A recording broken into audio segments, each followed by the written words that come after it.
Step 1. Insert faucet into countertop.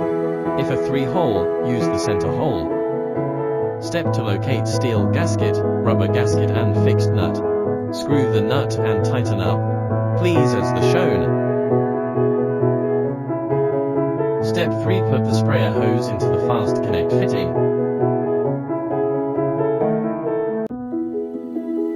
Clasp the weight to the label position. Step 4. Put the hose to angel valve if the size too small, please use adapter which can find in package. Step 5.